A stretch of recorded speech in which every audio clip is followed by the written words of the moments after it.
some content today, hopefully, because the content is outside of my control. The other week I did a video on, it's on YouTube this week actually, I did a video on power stations in Trent Valley. And someone in the local area on here messaged me last night a letter to tell me that today at 11 o'clock-ish, they're going to blow up the main chimney at Cottam. And I was like, well, fucking hell, I'm going to that bad boy. I've never seen a demolition like this. So I thought, well, this might be my chance to go and see one. I have seen demolitions. I've seen blasting. They used to blast at a quarry I worked at, and it just got so boring because it was always the same shit. Working in the quarry today, and Frank has left his mug in my van. Fucking hell!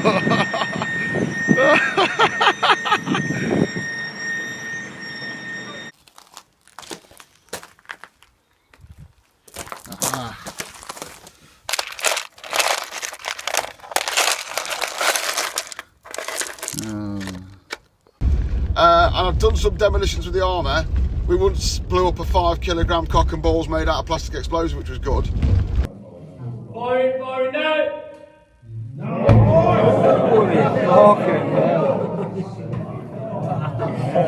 I wonder if that's landed on the deck. I think it's just missed. Did the 2-ton steel beam fired into the air from a 5 kilogram cock and balls made out of C4 hit the deck? Yes, it did. I just wanted to go down there after we'd set it all up and fix it, which is fun when there's a load of fucking dodgy explosives kicking around that people have made into cock shapes. Anyway, back to the real story.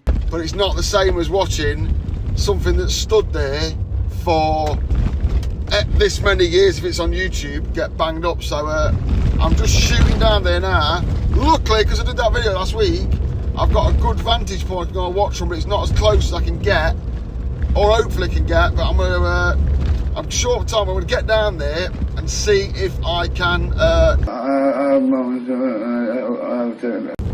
Yeah, because I did that video the other week, just roaming around the area, I know a good base point where I can go, where I'll be able to see it. And then when I get there and I've got a good vantage point, I'm going to have a quick look on Google Maps and see if there's any way I can get a bit closer, because I'm guessing they'll shut some roads and shit like that. So that's the plan. And I'm hoping if I'm in the area and the windows are down on the van, there will definitely sound some sort of siren or horn or something before it goes down. So hopefully I should be able to get it on camera. Not that I want to watch it through my camera lens, I want to watch it. I get a tripod out to set the camera up, but I want to watch it go down. I don't want to watch it through a lens like is the thing nowadays. Not when you go to a concert, people are watching the concert through the phone. You're there, mate, enjoy it. I've made it, but because I only found out last night, I've only got my iPhone, which is terrible. Should have bought at least another camera, but I haven't charged the batteries up on my SLR, so that went out the window, but I'm ready. Yeah, when I got here, I started off down there, but I thought I'd risk it, and I've come up here. There's a few people here, and I got here. I'm glad I got here early, because it's getting rammed now. It's got to go soon, because they're not going to put helicopters to me then. There it goes.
Got it.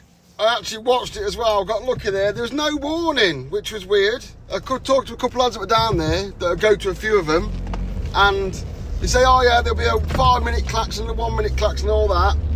So I got all the cameras set up, got the tripod out, got everything going off, got my USB power bank and everything. Bumped into someone off Instagram, was having a chit chat, kept an eye on my watch, 1 minute to I start the camera, because 60 frames a minute on HD, it sometimes overeats. And I was looking for 11 o'clock and bang, off it went. So yeah, absolutely fucking panned out wonderful for me that. I suspected that by the people who'd shot their heads up, a large amount of people weren't looking and weren't expecting to wait for the klaxons. But yeah, bang on 11, so it is. I'll put some better footage on YouTube of that. Yeah, that was worth going to see. Quite enjoyed that. Now I've got to go do some actual work, never mind.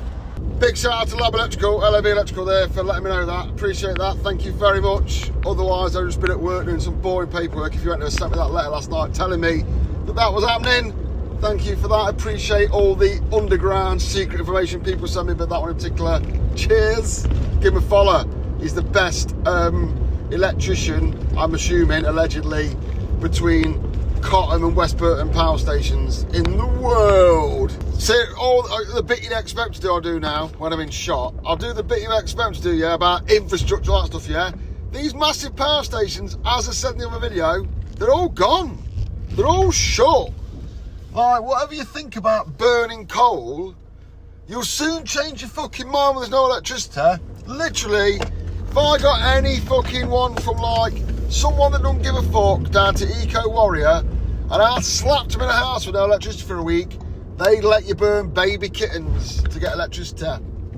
And we're seeing all these coal power stations go, and everyone's sat there thinking that electricity is always going to come through those cables.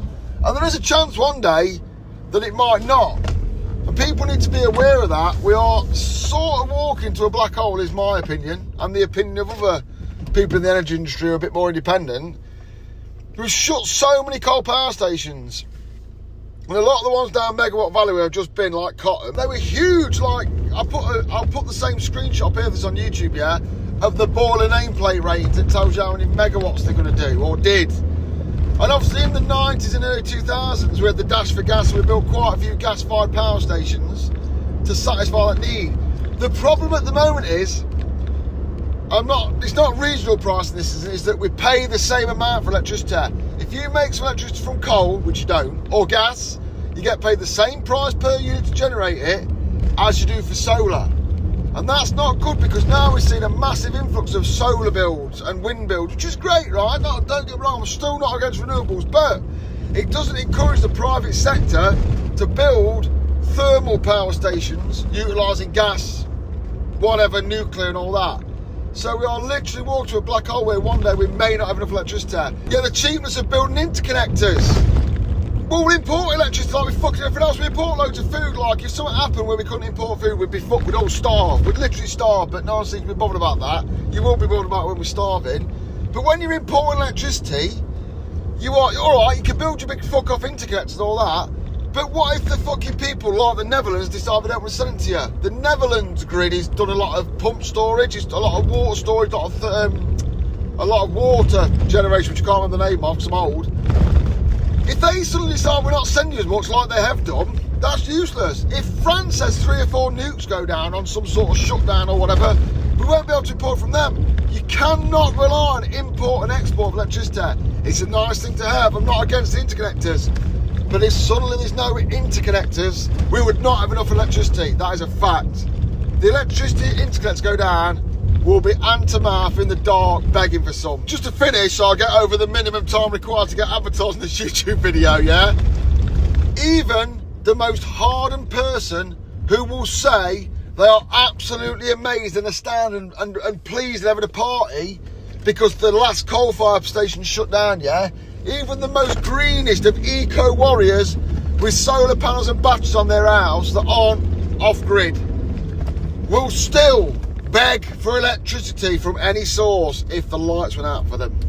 So that's something that I'll show this clip in years to come when that's happening, because it's going to happen.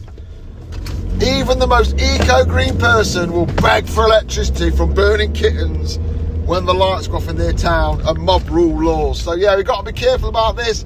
This is the kind of thing where a 4-year government does not help when you've got 10-year cycles for building new electrical infrastructure. And what with NIMBYism, which is a fucking thing, they're trying to build a battery somewhere near me and like it's on a farm behind trees and all the locals are moaning it's going to kill the kittens, which it's not going to do yet. What with NIMBYism, lack of strategic planning by governments, the private sector investing in stuff that only works in the fucking daytime, we are definitely walking into an energy black hole, and you'll start to see that. And the thing is, when it gets more scarce, people will charge more for it. So if you think it's fucking expensive now, wait till we have the exact amount of generation we need, and your power station's going to fly, and then it'll become expensive. Then you'll be going, oh, that JB Blaine's been on about that for years. So yeah, the dark days are coming. There's not a massive amount of power stations in build, and there's not going to be for the next 5 years the way I see it. So someone needs to get the finger out of the bum hole before we're all in the dark. I'll be in the dark as well because my system's grid tied.